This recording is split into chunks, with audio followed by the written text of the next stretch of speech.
Telugu Desam party జనసేనకు సంబంధించినటువంటి పొత్తుల విషయంలో నారా లోకేష్ మరో సంచలనాత్మకమైనటువంటి ప్రకటన చేశారు. అది వివాదాస్పదమా కాదా అనేటువంటి విషయాన్ని అయితే కీలకమైనటువంటి ప్రకటన.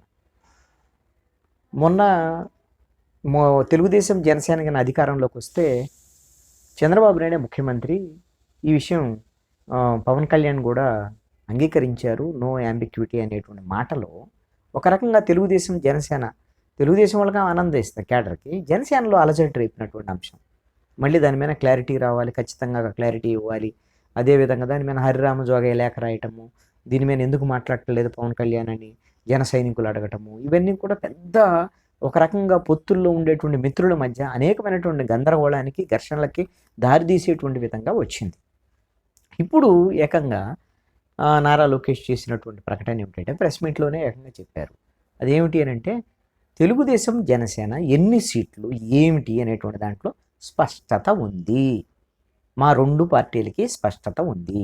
ఎక్కడ పోటీ చేస్తాం, ఏ సీట్లు అన్నీ స్పష్టత ఉన్నాయి. మా ఇద్దరికి తెలుసు, రెండు పార్టీలకు. అంటే ఎవరికి?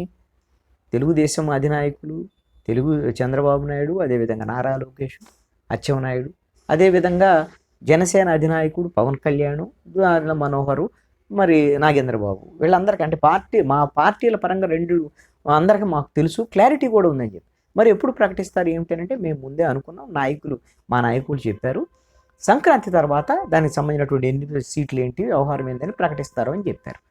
ఎందుకు ఇది ఇంత కీలకమైనటువంటి వ్యాఖ్య అని నేను చెప్తున్నాను అంటే ఆల్రెడీ పవన్ కళ్యాణ్ 3 రోజుల పాటు మంగళగిరి వాళ్ళ జనసేన పార్టీ కార్యాలయంలో సమావేశాలు నిర్వహించి ఏ నియోజకవర్గాలు ఏమిటి అనేటువంటి దాని మీద వాళ్ళందరితో మాట్లాడి ఇప్పుడు కాకినాడకి వెళ్ళి కాకినాడలో కూడా వాళ్ళకి సంబంధించినటువంటి పార్టీ నేతలు వీళ్ళందరితో కూడా సమావేశాలు జరిపి మనం ఎక్కడెక్కడ పోటీ చేయాలి ఏంటి అనే దాని మీద కసరత్తు చేస్తున్నారు.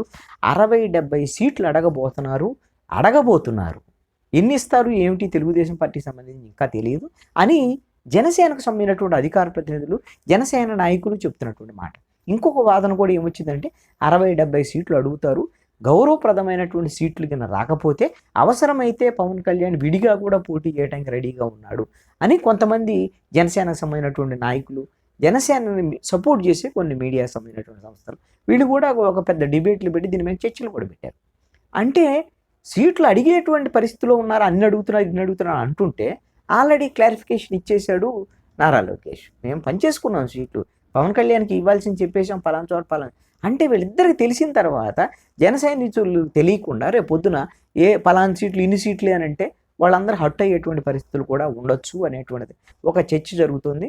జన సైనికులు చెప్తున్నటువంటి మాట ఏంటంటే మాకు గౌరవప్రదమైనటువంటి స్థానం రాకపోతే ముఖ్యమంత్రి పవన్ కళ్యాణ్కి ఎవరు అని అంటే పవర్ షేరింగ్ లేదు అని అంటే ఒకవేళ పొత్తున్నా సరే జనసేనకు సంబంధించినటువంటి జన సైనికులు జనసేన అభ్యర్థులకు మాత్రమే ఓటేస్తారు. ఒకవేళ తెలుగుదేశం పొత్తులో ఉన్నా కూడా తెలుగుదేశం పోటీ చేసిన చోట జన సైనికులు ఓట్లు వచ్చేదానికి అవకాశం లేదని వాళ్ళు నిర్మోహమాటంగా చెప్తున్నారు. మరి ఇలాంటి పరిస్థితుల్లో ముందే ఇప్పటికే అయిపోయింది, పొత్తులు కూడా మాట్లాడేసుకున్నారు, సీట్లు కూడా మాట్లాడేసుకున్నారట.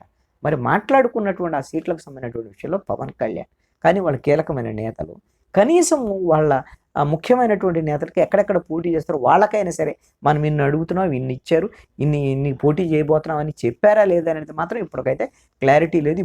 ఇప్పటికీ వాళ్ళ జన సైనికుల్లో అధికార ప్రతినిధుల్లో ఉండేటువంటి స్థాయిలో కూడా 60-70 అడుగుతున్నారు, ఎన్ని ఇస్తారో తెలియదు, గౌరవప్రదంగా మేము వస్తేనే చేస్తామనేటువంటి విధంగా వాళ్ళ నాయకులు మాట్లాడుతున్నటువంటి పరిస్థితి ఉంది. ఖచ్చితంగా మరి ఇప్పుడు నారా లోకేష్ మాట్లాడినటువంటి ఈ క్లారిటీ సీట్ల విషయంలో ఇది మరి జనసేనలో ఎంత అలజడి సృష్టిస్తుంది ఏమిటి అనేటువంటిది చూడాల్సినటువంటి పరిస్థితి.